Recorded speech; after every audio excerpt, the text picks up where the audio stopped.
Ya, kita berada di salah satu puing reruntuhan pilar yang pernah menjadi jembatan atau Titi Wampu Stabat. Ini salah satu pilar, sisa bangunan jembatan Belanda yang dibangun pada tahun selesainya 1902.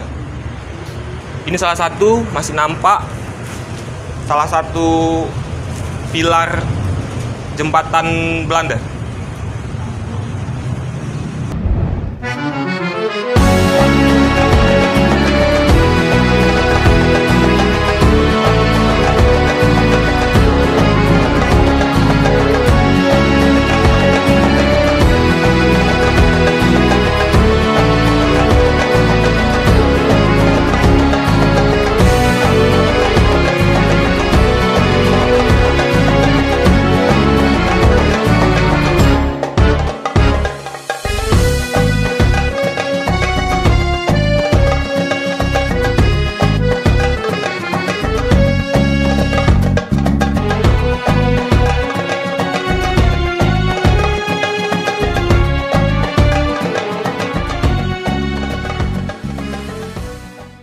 Kita berada di reruntuhan Titi Wampu Stabat yang pernah dibangun oleh Belanda pada tahun 1902. Selesai pengerjaannya pada tahun 1902. Titi Wampu Stabat ini sangat kuat di masa itu. Titi ini dibangun setelah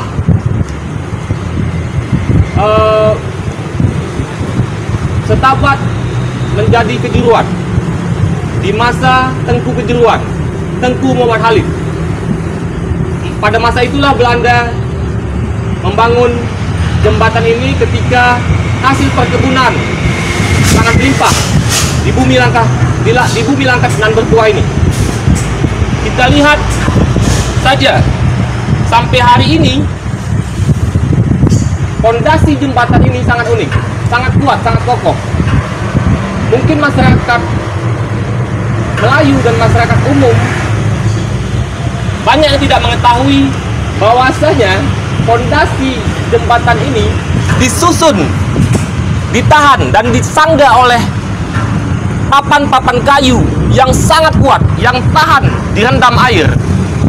Kayu-kayu yang sangat kokoh, yang direndam air ratusan tahun sampai hari ini masih kuat. Dan kayu-kayu ini diambil dari hutan adat Melayu Langkat. Pada tahun 1870 Belanda mendatangkan ribuan buruh untuk membabat habis hutan ini, mempekerjakan paksa ribuan orang luar Melayu Langkat untuk membabat habis hutan, untuk membuka perkebunan tembakau, perkebunan karet di Gohor, perkebunan tembakau di Cintaraja, Kota Lama, Lubuk Dalam, Kuala Bingai, Kuala Begumit. Ada juga perkebunan kopi di Gebang, perkebunan kopi di Bingai Wampu. Ada juga perkebunan sawit di Sawit Seberang, dan seterusnya. Kita lihat sampai hari ini pilar kayu Belanda sangat kokoh, sampai menjadi saksi sejarah untuk generasi baru hari ini. Kita juga harus mengetahui pada masa Perang Dunia Kedua 1942 Belanda ingin mengebom jembatan yang dibangunnya sendiri.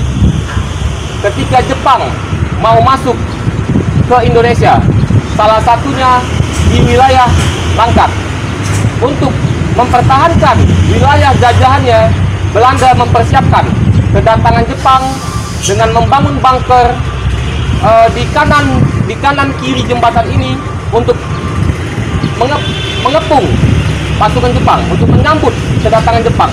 Namun rencana Belanda tersebut tidak berhasil dijalankan.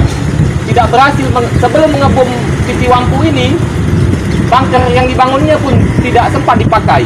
Sebab Jepang sebelum masuk ke langkah tenteranya, intelijen Jepang yang menyamar menjadi pedagang Tionghoa sudah masuk duluan memetakan wilayah langkat ini. Sehingga dalam waktu cepat Belanda sangat mudah ditaklukkan pada tahun 1942. Namun pada tahun 1947, ketika agresi militer Belanda yang pertama, setelah Belanda berhasil menduduki kota Medan, kota Binjai, dan tujuannya hendak menduduki Pangkalan Berandan sebagai penghasil minyak terbesar di dunia pada masa itu. Sebelum menuju Pangkalan Berandan, Belanda dari Binjai melalui Stabat dihadang oleh tentara Republikan, tentara pejuang revolusi kemerdekaan tahun 47. Sehingga terjadilah pertempuran tahun 1947 di sini, terjadi pertempuran 6 jam lamanya.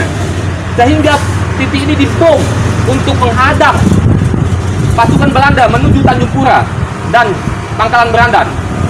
Di sini duluan terjadi pertempuran dahsyat antara pasukan pejuang revolusi kemerdekaan dan pasukan Belanda yang membonceng sekutu. Batu ini yang berton-ton, ratusan ton, beratnya hanya ditopang kayu yang sangat sederhana, tetapi tahan air, tahan direndam air Sungai Wampu ini. Sampai hari ini sangat kokoh. Artinya ini adalah salah satu ilmu pengetahuan bagi kita. Bukanlahnya beton yang menyangga kayu, tapi kayu yang menyangga beton, yang menyangga batu. Terbalik, inilah ilmu kita, ilmu zaman dulu di masa itu. Lihat ke sana. Apa yang terjadi ketika jembatan baru di masa sekarang 5 tahun tidak selesai-selesai. Kita lihat sampai runtuh itu, sudah terban tanahnya ke bawah. Sampai nampak itu coran yang dibangun pada masa sekarang, yang jembatan kedua di masa Republik tidak siap-siap. Ini pun belum siap dibangun. Tapi Belanda, kita lihat pada masa dulu, Belanda sudah sangat cepat membangun jembatan dan tahan lama. Dari tahun 1902 dan berakhir pada tahun 1947 karena dibom. Ini tidak dibom sudah hancur. Tidak dibom, tidak diapa-apai, hancur. Ini jembatan Belanda karena dibom. Kalau tidak mungkin sangat kokoh sampai sekarang. Kita lihat saja ini fondasinya yang sangat kokoh. Ini dibom tapi masih ada kayunya. Dibom masih ada kayunya, masih kuat, tidak hancur total. Hanya titik besinya aja yang hancur, yang amblas ke bawah Sungai Wampu. Dan di dalam Sungai Wampu ini banyak kita temukan benda-benda seperti senjata, mortir, peluru, bahkan mobil jeep yang dibuat buatan Inggris juga pernah ada pada tahun 1990-an, pernah diangkat dari dalam Sungai Wampu ini menuju ke atas. Yang masyarakat kota Stabat tahu cerita itu, bahwasanya ada ditemukan mobil jeep.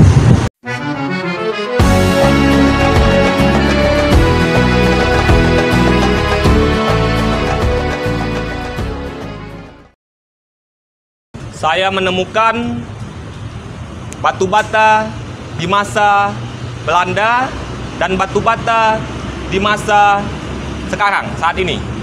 Ini batu bata juga di pondasi-pondasi bangunan istana Melayu, juga batu batanya model seperti ini. Ini batu bata di masa sekarang. Ini ilmu buat kita. Di masa itu, di masa Melayu, di masa Belanda, dan di masa sekarang sangat berbeda. Di masa dulu, batu bata itu lebih besar daripada di masa sekarang. Di masa itu, batu bata itu lebih kokoh, dan tidak gampang patah kalau dibawa kemana-mana, bahkan dibanting, dibom. Pada tahun 1947, batu bata ini hanya keluar dari sarangnya, dari sarang bangunannya, hanya keluar tercampak.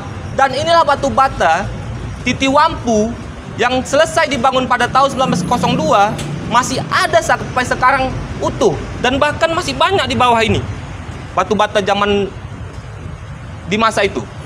Kita lihat batu bata di masa sekarang sangat kecil, dan sekarang sangat kecil, sangat jauh perbedaannya.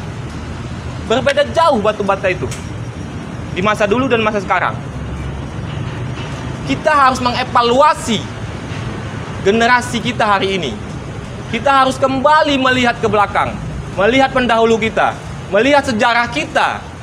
Begitu kokoh membangun bangunan untuk publik, untuk masyarakatnya.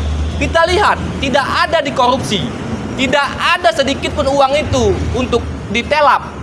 Tetapi kita lihat kita jauh lebih mundur dari masa dulu. Seperti apa yang dikata Rasul, orang yang rugi, masyarakat yang rugi, bangsa yang rugi adalah bangsa yang kalah dengan masa lampaunya. Harusnya kita lebih maju dari masa dulu. Harusnya kita berkembang, bukan mundur, bukan maju, bukan bergerak ke belakang. Kita sudah mundur hari ini ke belakang. Ini adalah salah satu bukti bahwasanya kita sudah bergerak ke belakang, bukan tidak mampu lagi menandingi pendahulu kita di masa lalu.